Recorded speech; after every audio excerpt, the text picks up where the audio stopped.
tarde. Eu sou a Giovana, eu trabalho na Amapaz e eu quero desejar a todas e todos que estão nos assistindo nesse momento um bom dia para vocês. Eu não sei se vocês estão assistindo agora ou vão assistir depois. Quero agradecer a presença de vocês e nós estamos aqui hoje, nesse dia 22 de abril de 2021, para falarmos da moda, né? A revolução sistêmica necessária, urgente, que é muito importante para nós e que chega na nossa vida de várias formas. Mas antes de começar, eu quero agradecer também a presença dos nossos convidados e lembrar que hoje é um dia muito importante. Hoje é o dia da nossa casa, hoje é o dia do nosso planeta Terra. Hoje a gente celebra o lugar onde a gente mora e a gente celebra a possibilidade rica e amorosa de prosperidade e fartura que esse planeta dá para todos nós que estamos vivos nessa casa, que habitamos esse planeta. Então a gente desfruta, né, de uma vida onde a maior parte dos recursos naturais são disponibilizados para nós gratuitamente. Todos os recursos, não são a maior parte.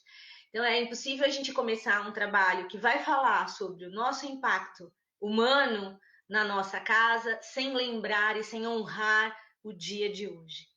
E ainda falando do dia de hoje, a gente também faz memória à chegada histórica, né, dos portugueses na nossa terra. Existem várias formas da gente olhar para esse fato histórico, a própria história nos apresenta isso de várias formas, mas é um dia que a gente precisa lembrar de tudo isso. Fazendo referência a toda essa história, a gente começa esse encontro com essas pessoas queridas que aceitaram estar aqui com a gente para esse bate-papo hoje. Então, hoje a gente tem aqui, eu tenho a alegria de estar conversando, né, com a Gláucia. A Gláucia é formada, ela é especialista em sistema, ela é formada em administração e é especialista em sistema de gestões.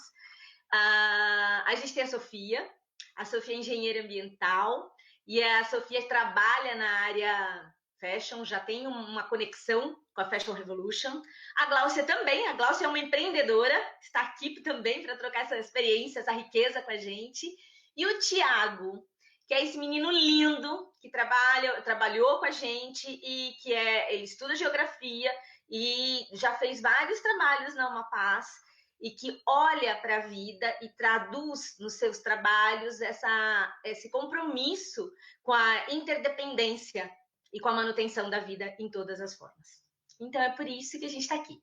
Eu sou a Giovana, novamente, trabalho na Amapaz. A Amapaz é a Universidade Aberta de Meio Ambiente e Cultura de Paz do município de São Paulo. A coordenação de Educação Ambiental da Secretaria Municipal de Verde, da cidade de São Paulo. E a gente está aqui para fazer essa conversa sobre a revolução sistêmica na moda. Então, o modo vigente que impera nesse momento, ele é baseado em uma lógica linear de superprodução, de consumismos e de descartes de várias formas. O Krenak, essa referência que a gente que tanta luz traz para a nossa vida, ele fala muito de um conceito do consumo do mundo nesse momento. Hoje de manhã eu, inclusive, vi uma fala dele muito bonita, falando sobre esse modo que nós humanos criamos de consumir o mundo. E aí a gente vem para essa conversa com essa questão urgente de olhar para as alternativas que a gente tem em relação à moda. A moda é uma cadeia que emprega, dá trabalho para muitas pessoas em vários lugares e que produz produtos que chegam na nossa vida e fazem parte da nossa vida e todos nós consumimos onde quer que a gente esteja, né? O jeito de consumir é que é diferente. Então, a gente está aqui para falar desse caminho. E aí, eu quero começar com a Sofia e também quero dizer a vocês que a Sofia hoje vai sair um pouquinho mais cedo da nossa conversa. Essa conversa foi organizada para durar mais ou menos 1 hora e a Sofia vai nos deixar um pouquinho mais cedo, porque ela vai dar sequência para uma outra programação também ligada à semana do Fashion Revolution. Então, para começar, Sou, e passar a palavra para você, eu queria que você contasse para nós um pouquinho da Fashion Revolution, e aí eu já vou para as perguntas. Muito obrigada pelo convite, Giovana. Obrigada, uma paz. É tão bom poder estar aqui virtualmente. O Fashion Revolution ele começou depois que aconteceu um acidente em Bangladesh, na cidade de Dhaka, quando caiu um prédio, o Rana Plaza. E tem várias marcas ocidentais que estavam confeccionando lá, e de repente aquela queda provocou a morte de mais de 1.000 pessoas e deixou mais de 2.000 gravemente feridas e chamou muita atenção das pessoas ligadas à moda. Nossa, nós não estamos fazendo algo tão bonito assim. Então, o pessoal em Londres se uniu e se juntou com esse movimento fazendo Fashion Revolution. Começou sendo Fashion Revolution Day, então 2014 foi o primeiro Fashion Revolution Day, no dia 24 de abril, que é exatamente a data que aconteceu esse acidente. E depois evoluiu para a Semana Fashion Revolution. Então, toda semana ao redor dessa data, a gente promove eventos que tragam maior conscientização, reflexões sobre a gente ter que fazer uma moda mais sustentável, mais transparente.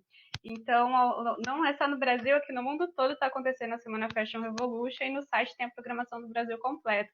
Eu peço desculpa que eu vou sair 5h30 para poder fazer o alinhamento da roda das 18 horas. Eu vou deixar o link aqui também, que vai ser pelo Zoom, que é sobre o verdadeiro padrão de beleza é a diversidade. Então, quem quiser conversar depois, eu vou deixar aqui no meio do...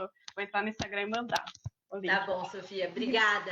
A gente pensou nesse percurso, em fazer essa conversa e introduzir essa live na programação da Fashion Revolution, porque na La Paz a gente também oferece, a gente trabalha com os ODSs, a gente também trabalha oferecendo alguns cursos ligados à moda, e a gente fala de toda essa gama de impactos, né? Então, a gente está aqui celebrando tudo isso, honrando tudo isso. A minha primeira pergunta é, Sofia, quem faz as suas roupas? Quem fez as suas roupas? Do que elas são feitas? E qual a cor de quem as fez? Você conhece esse caminho? Você já parou na sua vida para percorrer esse caminho, para saber como é que isso chegou na tua vida? Eu comecei a me perguntar quando ia ambiental, né? E na hora do TCC, e travei. Vocês estão me ouvindo? Será que eu Sim, travei? sim, sim, sim. Não, então travei. E aí que eu descobri o Fashion Revolution, e aí eu pensei, gente, como a gente é cego vendo a etiqueta, olhando feito na China, e às vezes não reflete, e olha o do que é feito, só olha a etiqueta para ver o tamanho, né? Fala, me serviu, tá ótimo, o preço tá bom. E aí que eu comecei a me questionar sobre do que tinha sido feito as nossas roupas, e quando eu me toquei que a maior parte da fibra era o poliéster, eu falei, nossa, a gente tá lavando roupa, tá jogando microplástico, então a gente começa a entrar numa neura, né? Nossa, meu Deus, o que eu faço com o meu armário? O que aconteceu? O que eu faço? Eu uso ele, eu quero continuar usando até os meus 70 anos, várias roupas, eu quero poder falar, né, assim. Então, do que são feitas as nossas roupas? Da natureza também, tem fibras feitas naturais, a principal usada é o algodão, só que o algodão não é porque é natural que é bom, porque a maior parte da cotonicultura, ela utiliza muitos agroquímicos, e isso vai contaminar solo, vai contaminar o ar, a fauna, vai danificar todo o ecossistema, inclusive a comunidade ao redor, né? Então já tem presença de agrotóxicos em leite materno. Outro tipo de fibra também está relacionado com desmatamento, porque as fibras artificiais que são feitas da celulose, elas passam por um procedimento químico, né, que vai impactar efluente com produtos tóxicos, químicos pesados, e também não quer dizer que está vindo de uma floresta que tem um reflorestamento, então pode estar associada a desmatamento. E o poliéster, que é a mais usada, matriz não renovável, não faz mais sentido produzir mais coisa feita de petróleo no mundo. Tudo que a gente já tem, a gente precisa de pessoas que continuem circulando, então o trabalho da Glaucia é maravilhoso, também vou ter uma roda da conversa de brechó, eu amo, essa blusa aqui é de brechó, então assim, o que já... Essa blusa vai durar mais do que eu no mundo, porque ela tem elementos aqui, acrílico, poliéster, então sobre quem fez minhas roupas, eu comecei a me perguntar depois disso, de conhecer o Fashion Revolution, e é muito às cegas, né? Depois disso eu comecei a comprar e de pessoas de brechós ou de marcas pequenas que eu conhecia, quem tinha feito. A cor de quem fez minhas roupas é uma pergunta que eu realmente comecei a me perguntar no ano passado, quando o Fashion Revolution fez um comitê, né, dessa discussão racial, e está trazendo muito à tona também nesse ano. Esse ano também a mensagem-chave é direitos humanos e direitos da natureza, que eles são totalmente correlacionados. E além das hashtags quem fez minhas roupas e do que são feitas minhas roupas, foi ótimo você ter perguntado a cor de quem fez minhas roupas. Porque para quem também a gente está fazendo moda, também é uma outra pergunta nova aqui que o movimento está levantando. Essas perguntas são perguntas que elas não fazem muito parte da nossa vida, né? Então elas trazem para nós também essa ampliação de visão de mundo, né? Gláucia, você já sabia quem fez sua roupa? Você já foi atrás? Você sabe quais são os materiais né, de que a sua roupa são, do que são feitas as suas roupas? E você já tinha pensado nessa coisa da cor de quem fez a tua roupa? Primeiro, eu quero agradecer a oportunidade de estar aqui com vocês nessa tarde discutindo um assunto que é super importante. Eu estou na moda há um pouco mais de 7 anos. Eu trabalho numa marca, né? Uhum. E eu trabalho com cadeia de valor. E aí, antes de trabalhar nessa marca, de trabalhar com cadeia, eu não tinha dimensão de como que era feita as roupas. Eu vivia tipo no mundo da Alice. Eu achava que as roupas eram feitas, cada marca tinha sua fábrica, que as fábricas eram verticalizadas e que todas as marcas eram dessa forma, que tinham seus costureiros adequados, enfim, eu realmente vivia nesse mundo de Alice. Mas muita gente pensa assim, Gláucia. Então, por isso que a gente está aqui conversando. Exatamente. E aí, Gi, quando eu entrei nesse mundo da moda, que comecei a realmente visitar a cadeia de valor, comecei a conhecer esse mundo na prática ali, como que realmente é constituída essa cadeia, de quem são as pessoas que realmente fazem as roupas. E aí, bem na época que eu entrei, aconteceu essa questão do Rana Plaza, né? Foi bem mais ou menos no mesmo período, 2013. Então, foi quando eu despertei, porque eu realmente vivia nessa ilusão. E antes disso, eu nunca tinha me perguntado de onde que vinham minhas roupas, quem tinha feito as minhas roupas, do que elas eram feitas, eu nunca tive essa preocupação. E a partir desse momento que eu comecei a viver desse mundo da moda e também até a informação, né, na mídia, porque essa informação antes não tinha também, então esse movimento da Fashion Revolution tem nos ajudado, tem ajudado muitas pessoas a realmente ter esse acesso a essa informação. Escolas como uma Paz também traz essa realidade, né? Então, eu acho que a gente está vivendo um momento muito bacana de realmente abrir os olhos e entender da onde veio as nossas roupas e quem fez as nossas roupas. Eu nunca tinha tido essa preocupação antes De trabalhar, e de ter essa educação que eu estou tendo agora. Exatamente.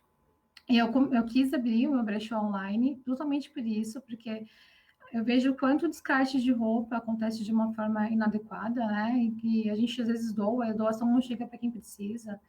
Então, a minha ideia do brechó não é só vender, é realmente educar quem está lá na ponta e explicar por que do brechó, por que é importante a gente se preocupar de onde vêm as nossas roupas e do que elas são feitas. Muito bom, Gláucia.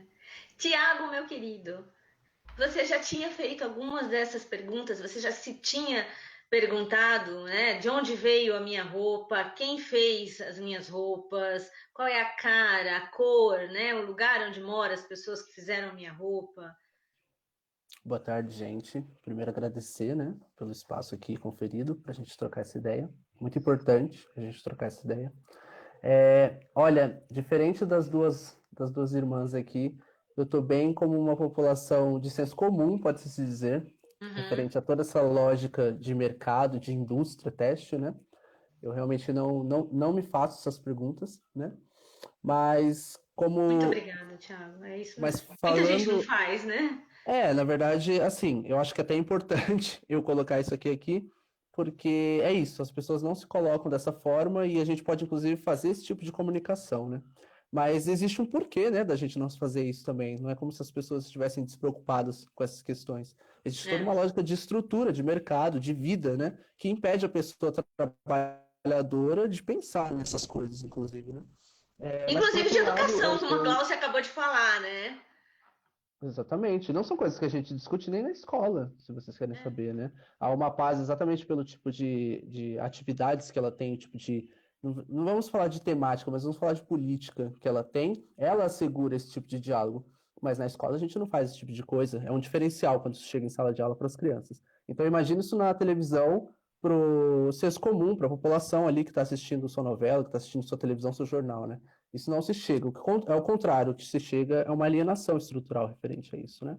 Mas, por outro lado, eu já tenho há um tempo uma pesquisa e uma reflexão, conscientização com a questão de raça, né? Com a questão do racismo Uhum. estrutural. Então, se por um lado as questões do que é feita a minha roupa são muito básicas, né? De que eu acredito que seja de algodão, e como a moça trouxe, né, no primeiro momento, o algodão tem diversos químicos nele que eu mesmo desconhecia, né? E essa lógica de mercado mesmo eu não conhecia. Por outro lado, a questão racial a gente sabe muito bem como funciona, basta só a gente chegar um pouco mais, né? Se a gente está falando de mercado de moda, se a gente está falando de mercado fashion, a gente está falando de vidas, né? E essas vidas estão produzindo aquilo ali. Desde a Revolução Industrial são mulheres, em sua maioria, que estão ali costurando, que estão fazendo essas roupas, né? E se a gente está falando do Brasil, não precisa nem ir diretamente para o mundo, a gente está falando de uma população de classe baixa, portanto, uma população preta, já que o meu recorte mesmo é racial, né? Então, Uhum. não há dúvidas. Os maiores problemáticas que a gente teve com as marcas, com as grandes marcas aqui no Brasil e no mundo, ultimamente, foi o trabalho análogo à escravidão, que envolvia populações de cor, que envolvia populações de nacionalidade boliviana, andina, né? E Sim. aqui no Brasil a gente tem isso fortemente, basta você colar ali na Armênia, no Brás, você vai Sim, encontrar. São Paulo, né? A gente tem bolsões no Brasil, onde a gente Exatamente. acolhe pessoas imigrantes da América Latina que vêm, e São Paulo é certamente o maior polo que acolhe imigrantes da América Latina e que vêm e que acabam destinando todo o teu tempo de trabalho numa condição escrava, né? Na Exatamente. produção de roupas. Exatamente. E eu acho Mas que a gente, Desculpa, e eu penso que o imagina, diálogo entre direitos da natureza e direitos humanos, eles se confluem bastante aí, eles se congregam muito. Afinal de contas, se o ser humano faz parte da natureza, os direitos humanos são os direitos da natureza, os direitos da natureza são os direitos humanos, né? sim, Então a sim. gente é muito importante pensar na cor de quem faz, né? É a base, é a base.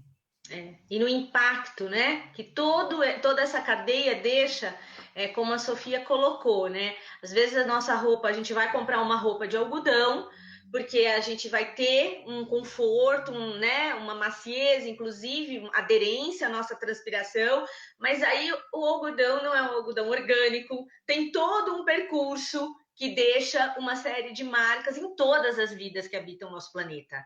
Não é só a marca feita pelo homem e sentida pelo homem. A gente tem uma impressão dessas marcas nas águas, né, no solo, na emissão dos gases, e tudo isso reverbera para a nossa vida de uma forma que não é clara. Como não é clara e todo o nosso processo de educação faz com que a gente acabe identificando as coisas que estão mais perto da gente e as coisas que a gente pode ver, nós estamos fazendo uma travessia nesse momento, que é um chacoalhão, né? Mais ou menos que uma abertura para que a gente possa enxergar as outras coisas e perceber a complexidade da vida, as relações de interdependência de todas as vidas, né? Então, eu acho que essa conversa aqui de hoje tem um Uhum. pouco esse lugar também, né? Como é que a gente consegue promover isso? Então, a minha próxima pergunta, também vou começar pela Sofia, antes da Sofia sair, que está rapidinho, né, Sô? Se você já fez no teu caminho, você que é uma figura que já trabalha no mercado da moda, já vem, né, nos últimos anos interagindo com o pessoal do Fashion Revolution, me conta uma coisa, você já teve o impulso de entrar em contato com algumas marcas, ou para elogiar, ou para conversar, ou para reclamar, ou para solicitar algo que não foi feito, alguma coisa que você identificou que era importante e que você achava que podia ser falado? Você já viveu essa experiência de buscar um canal de comunicação? Como foi isso? Se já viveu, Oi, né? Giovana. Bom, a gente tem a hashtag principal que quem fez minhas roupas, você pode postar no geral, ou pode postar marcando uma marca em si. Eu trabalho com o mercado de consumo e produção responsável, principalmente com a parte de resíduo, né? Eu acho que consumo envolve tudo, todas as empresas pegam consumo e geram resíduos, e moda está relacionada muito além de roupa, né? Moda é como se fosse repórter da nossa época, né? Então, que a gente veste mais plástico, tem muito plástico Exato. em vários outros contextos. E nunca fiz exatamente, especificamente, enviei um e-mail para uma grande fast fashion, porque a gente tem que olhar com um olhar não de ataque, né? Acho que tem muito Claro. da comunicação não violenta, eu prefiro sempre elogiar o que está sendo de bom. Então, o que eu gosto muito é de elogiar os brechós, de marcar, também já comprei por exemplo, calçado é uma coisa que eu preciso comprar novo normalmente, porque eu ando muito, então, mas eu ando durante até descolar a sola mesmo, dar uma reformada de novo, aí eu vou comprar, né? E as próprias marcas que já têm essa consciência, eles mesmos enviam uma cartinha, você na hora vê aquele chamego, ou do brechó, aquele chamego, você já quer compartilhar. Então o meio de fala, não é mandando elogio, é já postando, agradecendo, falando, gente, toda vez que eu uso essa roupa, que eu lembro qual brechó que é, e eu dá vontade de eu postar no stories, já postei hoje, inclusive. Então, quando eu viajo também, eu gosto muito que liga afetividade. Quando eu vou viajar, em vez de eu comprar um souvenir, eu vou atrás de um brechó, viu, Glaucio? Coloca aí o seu na rota turística aí. Porque eu posso comprar um souvenir escrito um negócio que eu vou deixar parado, eu posso usar uma roupa que eu vou me sentir de férias depois de passar férias, sabe? Então, assim, eu prefiro elogiando as pequenas marcas ou marcas que também já estão ficando grandes, mas tem essa relação de afetividade. E aí a gente elogiar e celebrar isso. Obrigada, lindona. Eu queria te dizer que eu trouxe essa pergunta, porque eu acho que, como a gente já falou, o Thiago já falou, a Gláucia já falou, a gente está vivendo um período onde esse tipo de tema e o nosso posicionamento, ele passa por esse lugar da educação para a vida. E quando a gente trabalha com educação para a vida, a gente está trabalhando e a gente tem que estar atento com a forma com a qual a gente se comunica. Porque mesmo quando você tem uma observação mais né, no sentido de uma contestação ou uma indagação, uma pergunta que você quer fazer para a marca, é importante a gente estar muito atento à forma como a gente faz. Isso é cultura de paz, a gente na Uma Paz trabalha com isso. Então, comunicação não violenta, mediação de conflito, diálogo, as ferramentas que a gente tem para construir um caminho novo para a humanidade, para que a gente possa consolidar as mudanças que a gente precisa ter, né? Porque essas ferramentas de linguagem nos ajudam a entrar num consenso e nos acordos. E nem sempre a gente está feliz e satisfeito com os produtos como eles chegam ou como a gente encontra na vida, né? Gláucia, você já viveu essa experiência de escrever para alguma marca como consumidora? De conversar, de procurar falar, olha, aqui está diferente, eu gostaria que fosse diferente ou não. Como que é teu caminho nesse sentido? Eu nunca também enviei um e-mail, né? Falando ou questionando ou agradecendo alguma coisa para uma marca. O que eu já fiz foi comentar nas redes sociais, eu vejo alguma ação ali que eu achei fantástica, já comentei algumas vezes, nossa, parabéns pela iniciativa, algo assim desse tipo, mas realmente enviar um e-mail eu nunca fiz, realmente só mais superficial mesmo. Eu estou até refletindo aqui, acho que é algo que a gente precisa fazer, né? É uma coisa que a gente Cobrar precisa isso das fazer. marcas. Mas também quando você é dona do seu negócio, é uma coisa que a gente pode ficar atenta, né? Porque esse Sim. canal de comunicação com a pessoa que está comprando um produto que você disponibiliza, como a Sofia acabou de contar no relato dela, né? Afetuoso, também te dá a oportunidade de recriar, de pensar aquilo que você está oferecendo. E se você, por um acaso, teve algum problema, de estar mais antenada. Essa proximidade com o consumidor, ela está no nosso Plano Nacional de Consumo. Né, que foi feito em 2010 e que nem sempre a gente lembra que no Brasil a gente tem um Plano Nacional de Consumo. É uma política nacional, isso está dentro também, né, das vigências dos marcos legais da área ambiental, e isso ajuda a gente a mudar o nosso posicionamento. Tiago, e você? Você já viveu essa experiência de algum dia pensar, pegar uma, sei lá, uma camiseta, um tênis, uma meia e falar, opa, tem alguma coisa aqui, eu quero falar com eles e, sei lá, mandar um e-mail, ligar, alguma coisa assim? Olha, não. Como consumidor de senso comum, a gente raramente entra em contato e tem essa transparência, né? A gente não tem nem a consciência de que a gente tem esse direito, se não dever, né? Se a gente não consegue nem explorar esse direito, imagina como um dever de estar conversando com essa produção, né? Como a própria Sofia colocou, eu ando muito fã de brechó e dessa produção de primeira base, de base, onde você conversa com a pessoa que produz e conversa com a pessoa que revende, né? E aí é interessante isso, porque parece que o sistema informal, ele cresce, né? Ele ganha um espaço não muito reconhecido, né? A gente não vê, por exemplo, o brechó na televisão, que a gente vê são as grandes empresas, as grandes indústrias, né? E, por outro lado, o brechó é o que movimenta essa sustentabilidade, né? É o que sustenta esse mercado de a gente continuar utilizando e reutilizando essas roupas, né?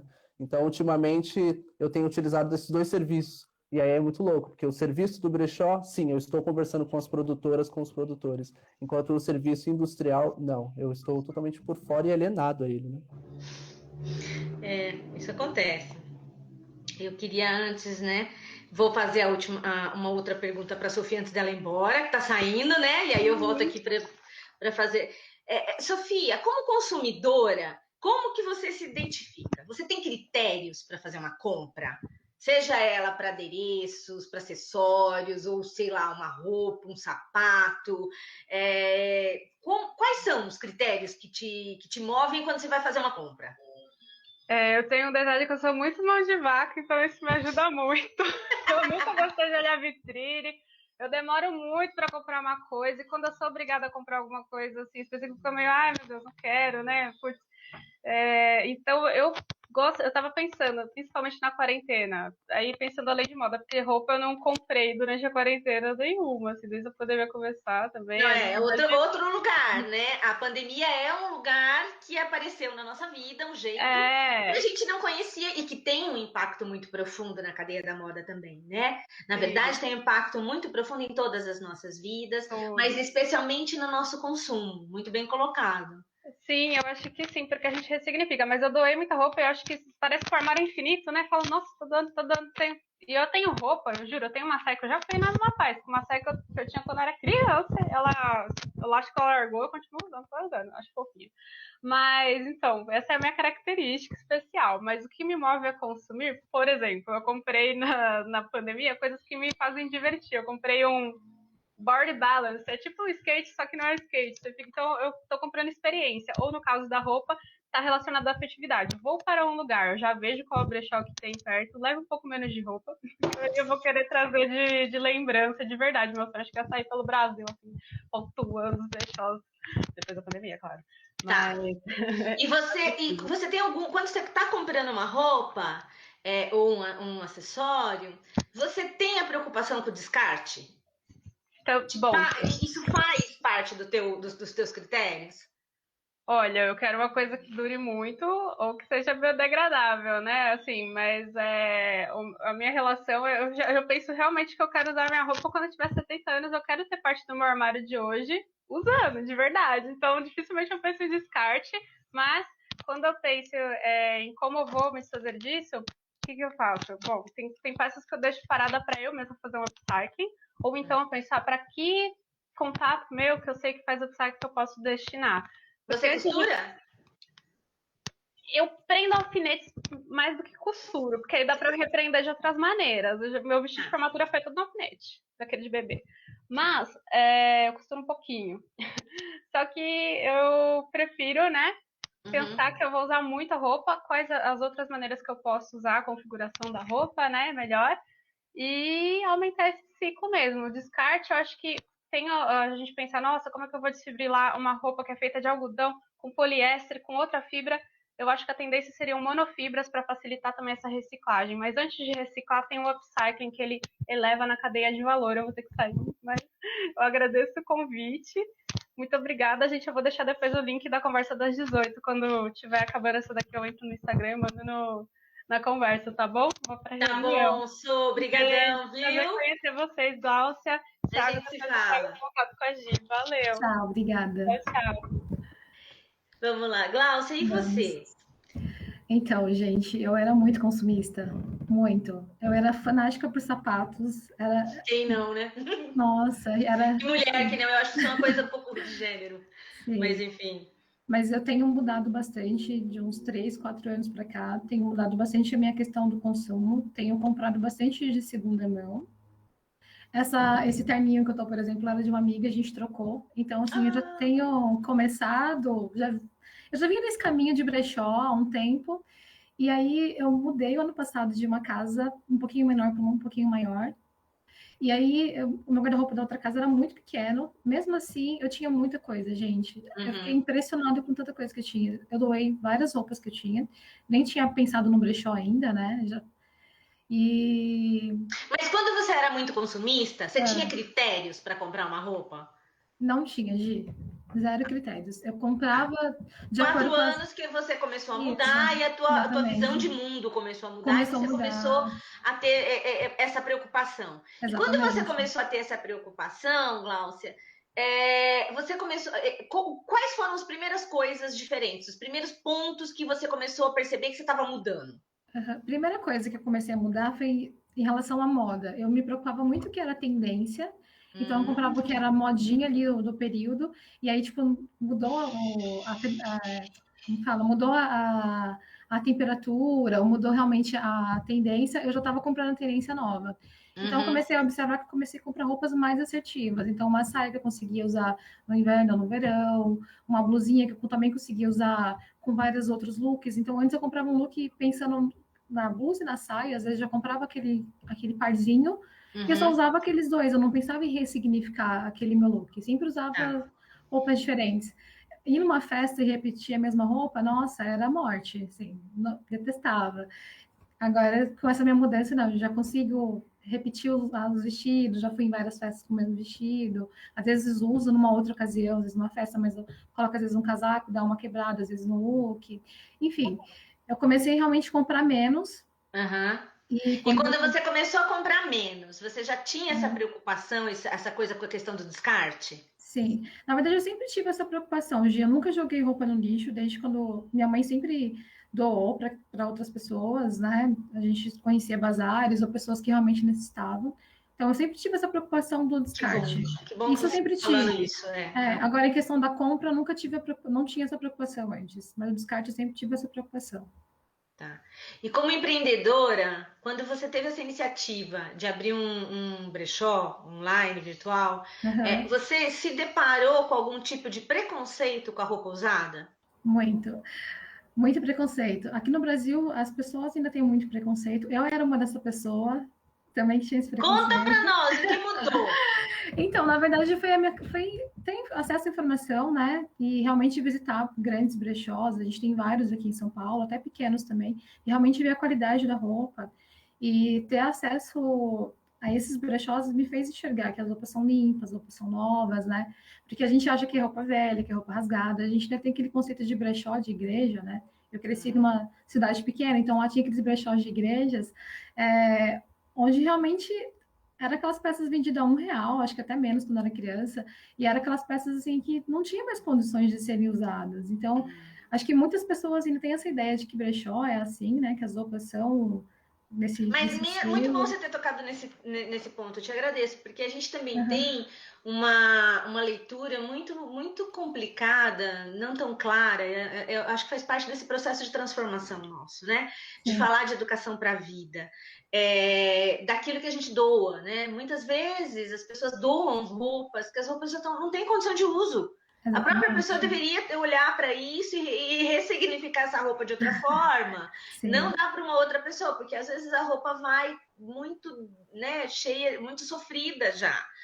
Ou ela vai esgarçada, ou ela vai rasgada. Essa falta desse cuidado faz também com que a gente tenha preconceitos com lojas assim, não é? Sim. Com a questão do brechó. A questão do brechó também passa, e como mudou muito, a gente também tem essa preocupação sustentável, inclusive, dos processos de higienização das roupas, né? Sim. Eu faço essa curadoria, né, das roupas quando eu compro de outras mulheres que estão com guarda-roupas parados. Então, no momento da compra, eu faço essa curadoria, eu observo se as roupas estão nessas condições adequadas de revenda, né? Então, após isso, eu faço a higienização. E aí, sim, que coloco eles para venda. Não coloco assim no momento que eu pego, né? Claro, tem todo o trabalho. Eu queria só comentar uma coisa que eu achei legal. Antes de começar o brechó, eu fiz uma pesquisa com os meus amigos no Instagram. Eu tenho em torno de 1.100 amigos, né? E muitos responderam que tem preconceito com brechó por N motivos, né? Mas não foram abrindo? Quais são os motivos que mais ganharam? Preconceito de realmente achar que a roupa é velha. Até uma questão que eu achei engraçada foi uma questão energética, né? Eu ia falar disso. Depois eu fui pesquisar e muitas pessoas têm isso, né? Principalmente aqui no Brasil, a gente tem essa questão de energia, de pensar que quando a gente pega a roupa de uma outra pessoa, vem aquela energia negativa, pessoa, né? Ou se a pessoa já foi embora para um outro lugar, né? Exatamente. Fez uma passagem. Exatamente. Aí as pessoas pensam que roupa de brechó são roupas de pessoas mortas, né? Que já É. faleceram, né? As minhas roupas não são, gente, são de mulheres. Eu até posso um dia trazer as mulheres para contar histórias. São histórias lindas, são mulheres que realmente lutaram ali para o seu dia a dia, né? Conseguiram Não, crescer e nessa carreira provavelmente usando as que roupas. compartilham da mesma visão de mundo que você, Com né? certeza. Porque estão disponibilizando uma roupa num bom estado para que possa ter um outro destino, né? Sim, para que tenha uma nova história. A gente, na verdade, está ressignificando essa roupa, dando uma nova energia para a roupa, né? E não trazendo uma energia negativa como as pessoas imaginam, né? A gente, na verdade, tá tirando do armário e está dando uma nova vida, né? Muito bom. Tiago, e você, meu querido? Quando você, como consumidor, como você se identifica? Quais são os critérios? Você já chegou a pensar que quando você estava comprando alguma coisa, você tinha algum critério para comprar? Ou o critério era bom, bonito, barato? Legal, vocês trouxeram várias questões interessantes, na verdade, né? Até engraçadas para a gente comentar. É. A questão dos critérios, acho que o primeiro ponto é interessante que vocês trouxeram uma leitura de gênero, né? Quando ela falou da questão dos sapatos, que realmente, em teoria, né? Homens são educados a consumir menos, assim, né? Pela própria indústria, pela própria publicidade, para onde que elas olham, para onde que elas enxergam, né? Então, na verdade, eu compro muito pouco roupa, de verdade. Eu reutilizo muito as minhas roupas, né? O meu guarda-roupa não é tão grande, sim. Mas o meu critério maior, com certeza, é o valor, né? Eu gosto de me sentir confortável, eu gosto da estética, né? É interessante seguir uma tendência aqui e outra ali quando possível, mas é o valor que me chama atenção. E é isso que assusta, na verdade, porque quanto mais barato você encontra uma peça, pode ser mais complicado e controversa a própria produção dessa peça, né? Então é uma armadilha que a gente está preso, porque eu não compro roupa Nossa, cara porque eu não ótimo você posso, colocar né? isso, é verdade. Né? Eu não posso comprar roupa cara porque eu não tenho essa estrutura, né, monetária, não tenho essa estrutura econômica. E aí eu estou preso a consumir do pior tipo de mercado talvez possível, né? Isso também serve para alimentos e para muitas outras coisas na vida, né? Mas se tratando de moda, isso é uma armadilha, inclusive, que a gente é colocado, né? E aí você tinha perguntado sobre descarte, né? O descarte eu acho bem interessante, porque aqui em casa a gente pensa no descarte já faz um bom tempo, assim, mas por uma coisa muito mais, digamos, sustentável, mas muito mais por um lado humano, social, necessariamente, do que o ambiental, né? A gente se Uhum, preocupa muito com essa coisa de buscar o exército da salvação e entregar as roupas para eles, né? E não são uhum. Que roupas que beleza! estão acabadas, que não são roupas que estão acabadas, porque a gente pensa muito nessa questão da dignidade, né? Porque, Uhum. sei lá, em diversos lugares, né? Não sei se eu vou dizer Brasil por um total, mas a gente pensa que essa questão da caridade, né? Da ajuda ao outro é uma coisa quase que...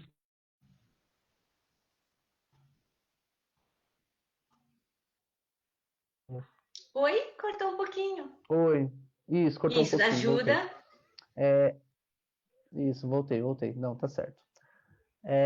Quando a gente pensa em doação, quando a gente pensa em ajudar, muito a gente pensa na escassez também, né? E a gente deveria pensar ao contrário, na abundância, né? De quando a gente está ajudando, a gente ajudar com dignidade.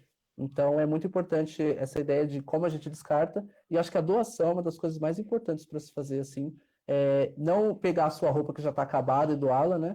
Mas pegar essa roupa que você sente que ela pode ser muito bem utilizada ainda, mas você já não sente mais que é para você aquilo, né? E achei muito legal Uhum. essa coisa que ela falou da energia, né, dos brechós aí, da energia das roupas, porque rola muito essa coisa das pessoas pensarem na energia dos objetos, né?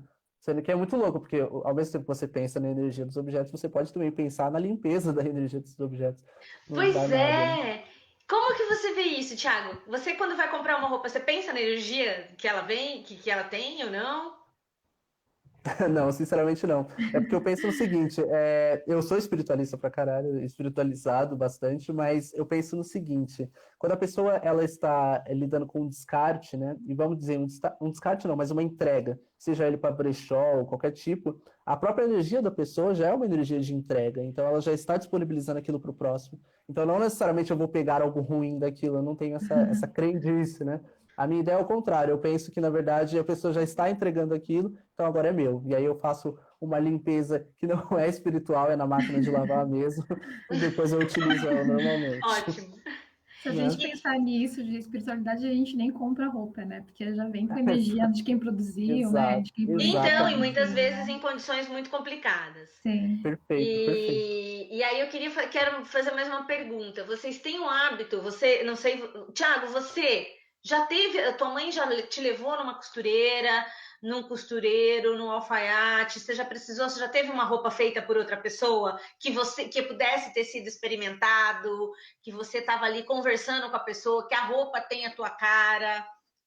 Legal você falar disso, viu? Porque é algo bastante tradicional, né? E que bate em dois conceitos. Ou a pessoa que tem muito dinheiro para conseguir ter esse acesso, ou a pessoa que é tão humilde, que ela vem de uma tradição que ela tem esse acesso, né? As pessoas do meio, elas não têm, são alienadas a isso.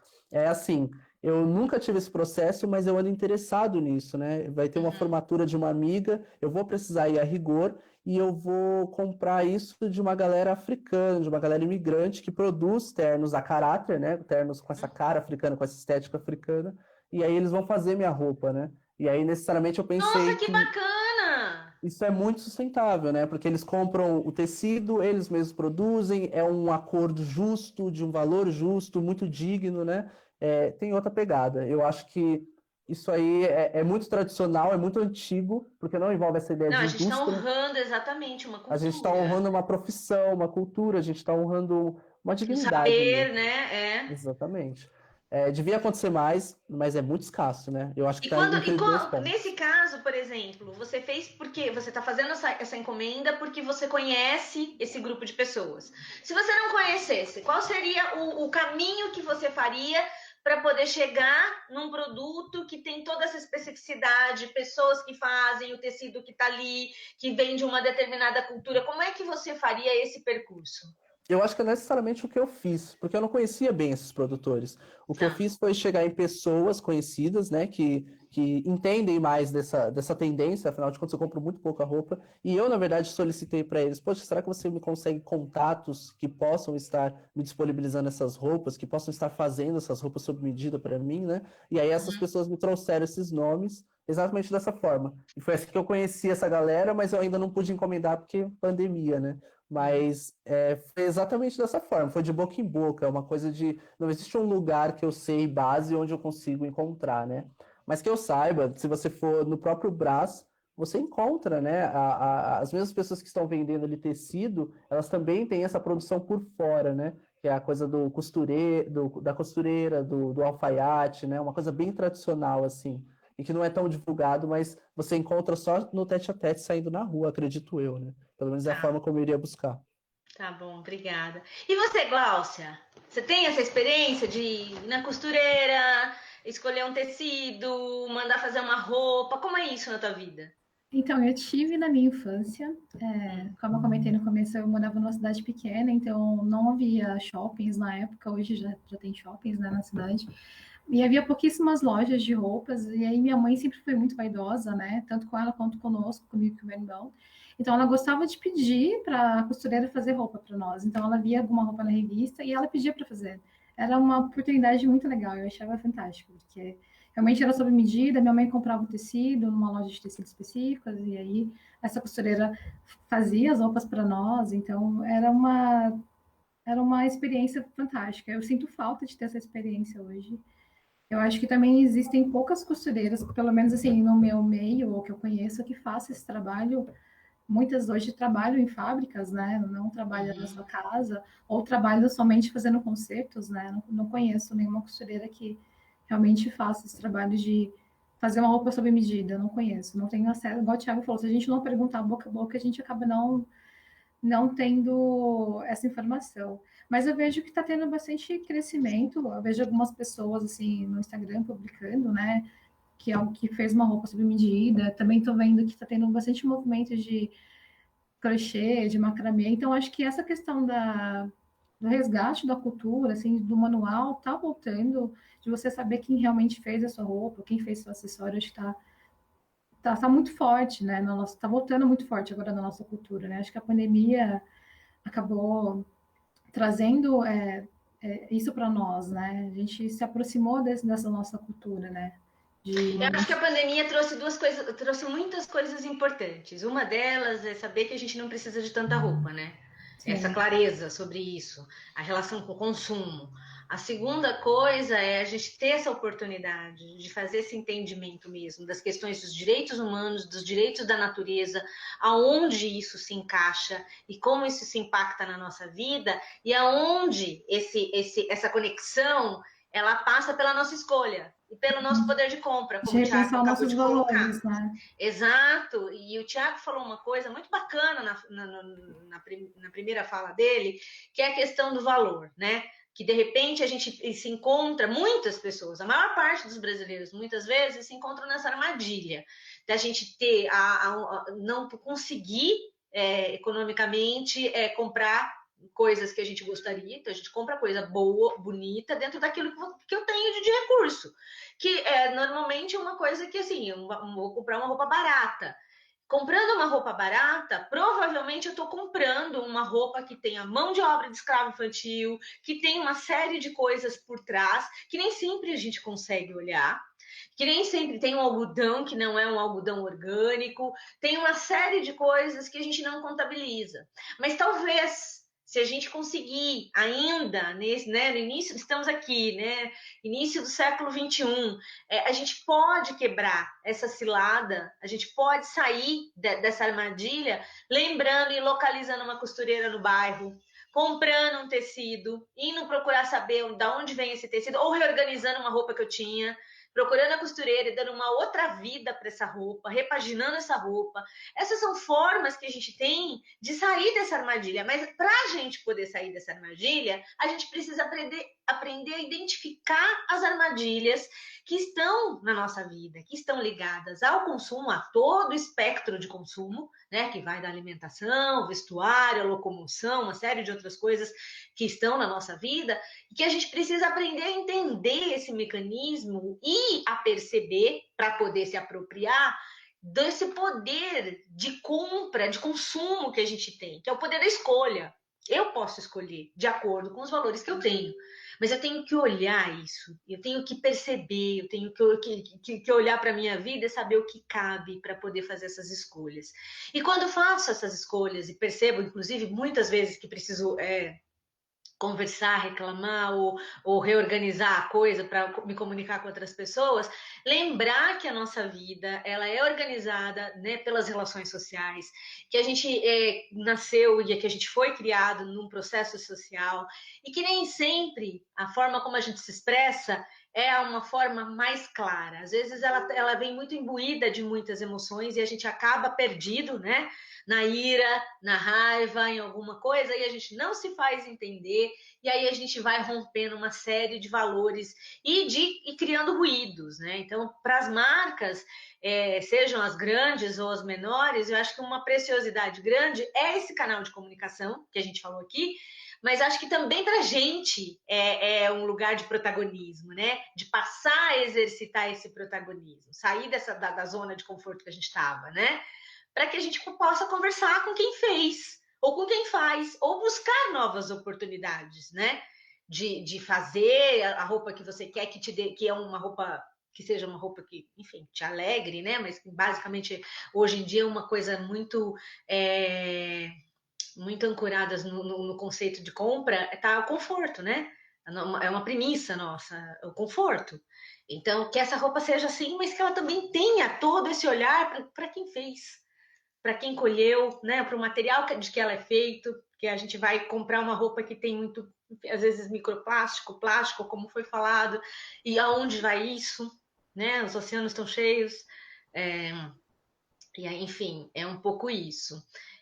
Que é uma coisa que a gente gostaria de conversar. Gláucia, na sua visão, como empreendedora, mulher, né, cheia de esperança na vida, nesse momento desafiador, como você vê as relações dos direitos humanos e dos direitos da natureza?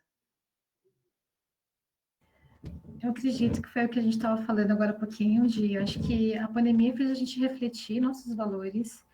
Eu acredito que a gente vai sair muito, muito melhor do que a gente entrou nessa pandemia, a gente vai repensar em tudo isso. Eu acredito que a gente tendo as informações que nós estamos tendo hoje, as pessoas vão exigir cada vez mais que esses valores sejam respeitados, tanto na natureza quanto das pessoas.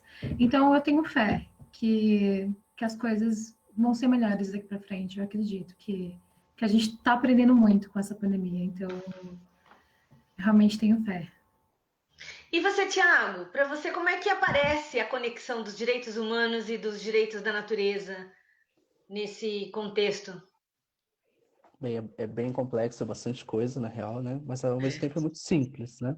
É pensar que o ser humano é natureza, né? Acho que ele não está desconfigurado disso, acho que nunca esteve, a não ser que alguém te diga o contrário, mas a gente faz parte da nossa natureza. Então, os direitos humanos configura isso, né? A gente está sempre tendo uma percepção melhor sobre a natureza, uma percepção melhor sobre o que é humano, porque isso ainda está em muito. Tá num contraste muito forte ainda com as ações, não só empresariais, como da própria população, sobre o que são as pessoas e quais são as pessoas dignas para viver nesse mundo, né? Então, a gente precisa caminhar a largos passos para isso. Eu acho que a pandemia, ela possibilita, sim, um momento de boa reflexão para a gente, mas para a gente que tem o privilégio dessa reflexão, né? Até porque eu acredito que as pessoas que mais sangram nesses direitos humanos, mais sangram nesses direitos da natureza, elas são as que mais sangraram, inclusive, durante essa pandemia. E eu acho que observar esses corpos, né? Esses corpos incontáveis que todo dia, cada dia mais se somam, essa morbidez mesmo desse momento, é tentar enxergar aí alguma luz no fim do túnel. É desafiador, né? Eu acho que não é fácil nem para a gente que está aqui, e eu acho que não é fácil também para quem está na política, né?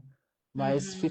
fica realmente um puxão de orelha, assim, para a gente tentar enxergar, porque a pandemia eu não vejo muito bem como uma oportunidade, eu vejo mais como um preço, sabe? Um preço que a gente está pagando, sabe? Uhum. Não é, eu não vejo muito bem como um momento incrível para a gente encontrar uma solução. É mais como um momento terrível no qual a gente vai ter que encontrar uma solução, né? Uhum. Porque o preço está sendo muito alto. Mas eu acho que papos como esse ajudam a gente a pensar nesse preço, inclusive. A gente tá, nós estamos nos encaminhando para o final. Então eu quero agradecer a presença de vocês novamente. E para terminar, eu quero perguntar o que fica para vocês de vivo nesse dia, que é o dia do nosso planeta Terra, e como é que é a colaboração de cada um de vocês para que a gente possa ter um mundo diferente, um planeta mais equilibrado. Se a Glaucia quiser falar primeiro, por favor, pode falar. Bom, eu acredito que a gente precisa repensar em todas as nossas escolhas, não somente no momento de fazer uma compra de roupa, mas em todos os momentos. O que o Thiago falou, eu estou refletindo aqui, realmente a gente tem um grande desafio em relação à compra, diferente do que a gente vai comprar, porque a gente pode estar comprando uma cilada, como ele mencionou, mas a gente pode exigir das marcas, a gente como consumidor, né, que digo, a gente pode exigir das marcas mais clareza, mais transparência e mostrar para eles que se a gente continuar nesse consumo desenfreado e nessa indústria sem compromisso, eles não terão mais o que produzir, a gente não vai ter mais planeta, né? Uhum. A gente não vai ter o que deixar para os nossos filhos, nossos netos, então eu acho que fica aqui uma reflexão para todos nós, né? Das nossas escolhas e é isso. Obrigada, Gláucia. Imagina. Tiago. Bem, eu acredito muito num mercado alternativo, eu sempre penso muito nisso, assim, sabe? Que é a iniciativa de nós, né? Que é o que a própria a Sofia e a Glaucia fazem, né? Que é esse mercado alternativo, que é a conversa com a grande indústria, com o grande sistema, com a grande estrutura, ao mesmo tempo que a gente tem que fazer e caminhar com os nossos, né? Porque senão, se a gente esperar só aguardar, não tem como, né? Essa iniciativa da própria Fashion Revolution mostra isso, de que o diálogo é feito com essa iniciativa que cresce, que surge de nós, né? Eu penso que essa coisa do Dia da Terra, né? Ela tem que ser tratada com muita seriedade, ela tem que ser uma conversa que ela não termina num dia só, né? Até ontem foi esse fatídico Dia do Índio, que ainda existe esse Dia do Índio, né? Um dia É. que a gente só pega estereótipos indígenas e lembra que os estereótipos existem, porque no final das contas, nós como não indígenas, a gente não faz absolutamente nada nesse dia, né? Então, o Dia da Terra ele tem que ser tratado com muita seriedade para que ele não se torne só mais um dia, né? Se a gente for ver hoje o que aconteceu na cúpula hoje do meio ambiente, pensar para onde que isso vai caminhar, porque a gente está há tanto tempo conversando sobre isso, sabe? Não é uma coisa de ontem, né? Se a gente olhar para as populações tradicionais, então, a gente vai ver que essa consciência, todos esses dias da Terra, eles existem há muitos anos, há muitos séculos, né? Eu acho que a gente tem que caminhar a passos largos e levar muito seriamente isso para a nossa vida, assim, e esquecer que isso é apenas um dia e lembrar que isso é nosso ciclo de vida, né? Eu acho que Claro. o que a Glaucia trouxe de falar para as empresas com todo o respeito sobre a seriedade disso é verdade, né? E eu acho que cabe muito também essa tomada de atitude mesmo. Se não há diálogo, né? Se não há escuta, não há mudança de postura, que a gente busque outra via, porque não adianta. O que dói para eles é o bolso. Se é o bolso que tem que doer, então o bolso que vai doer, né? E aí a gente busca os brechós, a gente busca esses Exato. outros caminhos, que são eles que conseguem fazer a gente pensar em outras perspectivas, se a estrutura não caminha com a gente, né? Eu acho que é uma coisa assim. Obrigada. Eu quero agradecer vocês e agradecer você que está em casa nos assistindo. Essa foi a nossa conversa, nosso bate-papo gostoso hoje sobre a revolução da moda, a revolução urgente que se faz necessária na nossa vida para que a gente possa deixar um legado para as crianças que estão chegando no mundo. Um abraço e até mais. Obrigado, tchau, tchau. Tchau, Tchau, gente. gente. Obrigada. Obrigada.